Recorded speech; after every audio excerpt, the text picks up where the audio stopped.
Okay. Okay, Rampy.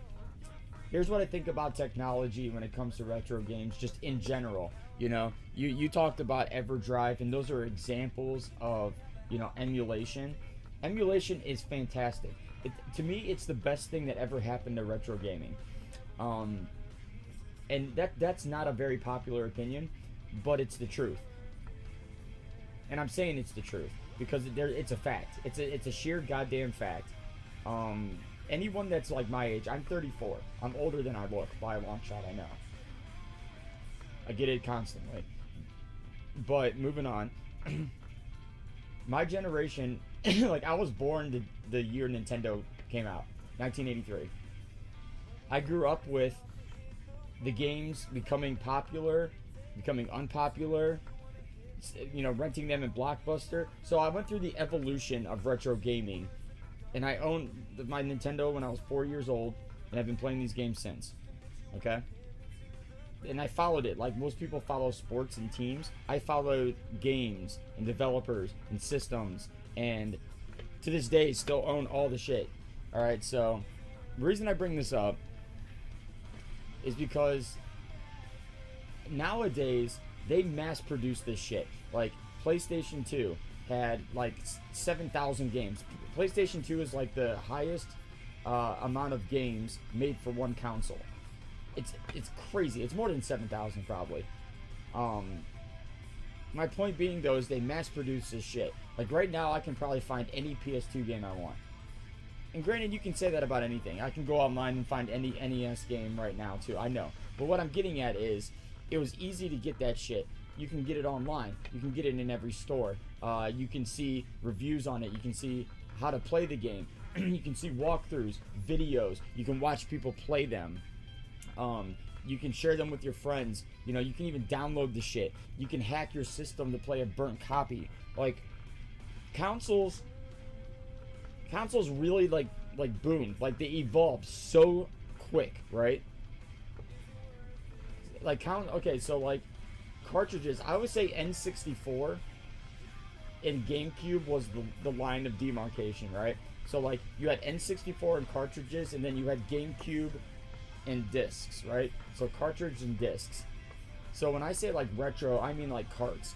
So like these like disc system ones, they're so easy to take care of. They're so thin and take up so much little space. They mass produce the shit. You can get it in multiple ways. You can hack it, you can burn it, you can trade it. It's everywhere, it's cheap, blah blah blah. It's like buying freaking bread, right? Well, you guys have grown up with that your entire lives. Like the middle-aged millennials, like I'm like the first year of millennial, the older ones. But like all these like mid-generation and newer, so like people born in like 1990 on up, you guys grew up with like this ability to always just get what you want at all time. Like and then you can get it multiple ways, and you can get it cheap, and it was just always there, and someone always knew what to do, and technology was your friend, blah blah blah. But back in like the cartridge retro days, like my generations and older, that didn't exist. Like you had a Nintendo Power magazine and your friend. That was fucking it. So like when you bought a game, like okay, that's a bad example. Here. So like you see Werewolf, okay? You would just see the werewolf. And you'd be like, I don't know what the hell this is. You didn't have a cell phone to look it up. You couldn't go home on a computer and look it up. It wasn't in a magazine. There wasn't an ad for it. There wasn't anything. There wasn't fucking anything. Like the only thing you have ever seen and heard of was this little logo on a gray cartridge, and that's it. You can go around and ask your friends like, hey, have you played or heard of that werewolf game? No. No one knew anything, right? So you just had to buy that shit, and then like you were the one. So like maybe your friend like 2 years later be like, hey, have you seen that werewolf game? Yeah, actually I have it. And you trade it to them, and then they would trade you something, stuff like that. It was a different world and a different thought process behind video games, okay? So now you ask, what do I think about all these emulators? The emulators allow us to do what you guys have now with our shit. God bless you. It was the one thing missing in my life. it destroyed me. I was a poor ass kid from East Akron, Ohio. Or I'm sorry, North Akron, Ohio. I don't know why I said East. No. And my parents didn't have any money. Well, they did, but enough to survive. I didn't get many games. I had like 12 games, and if I could emulate them and do what you guys can do now, I would have had every goddamn game and been the happiest kid in the world. But I was just as happy with those 12 games, but at the same time, like, I didn't have, like, half my games sucked because I would buy them and I didn't know they sucked. You know, like, you guys can, like, do that shit for free, or even watch videos and see and, like, counter your collections. Like, watch a top 10 video and get the top 10. Like, none of that shit existed. And emulation now allows that to happen, and it's fucking beautiful.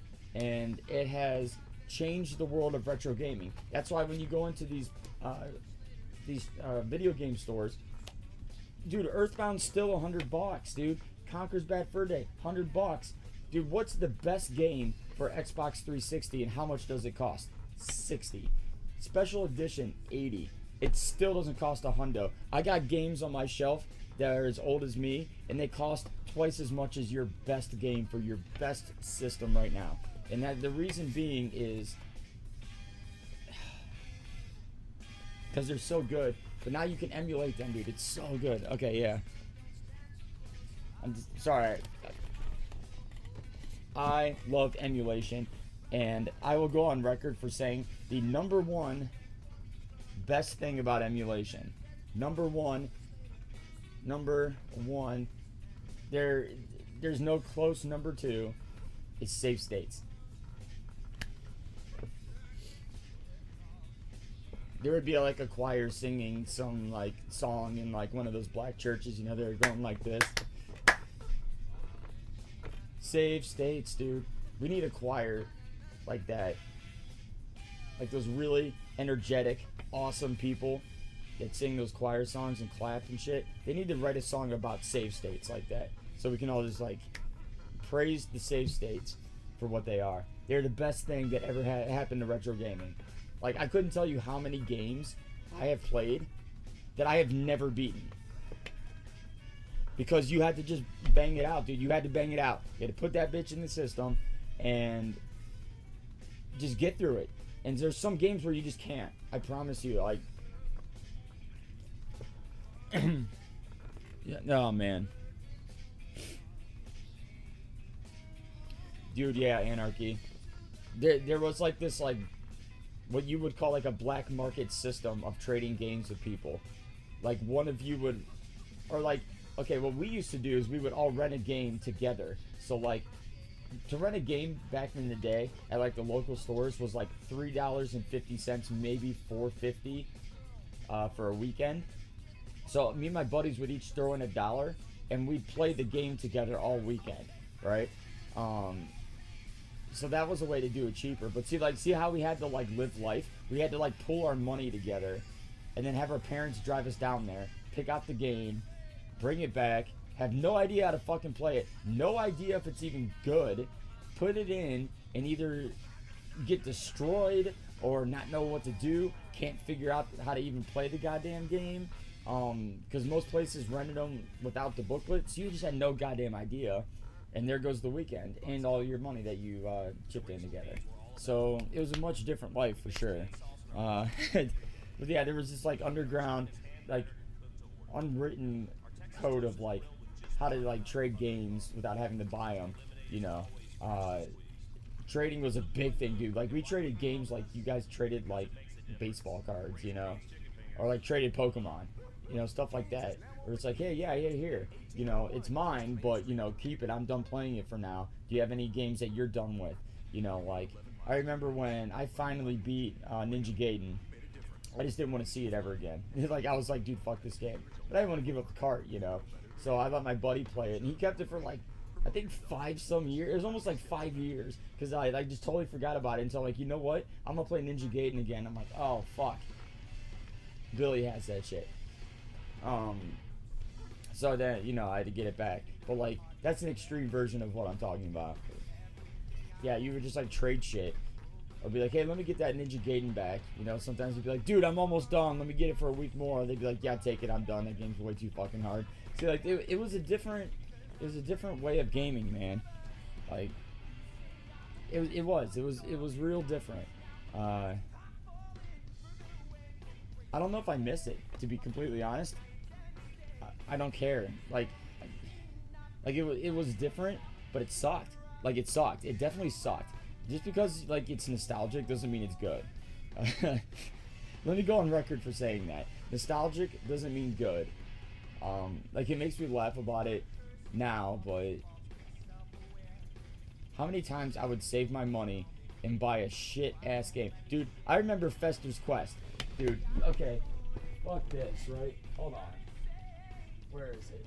Where are you? I want to hold you for a minute.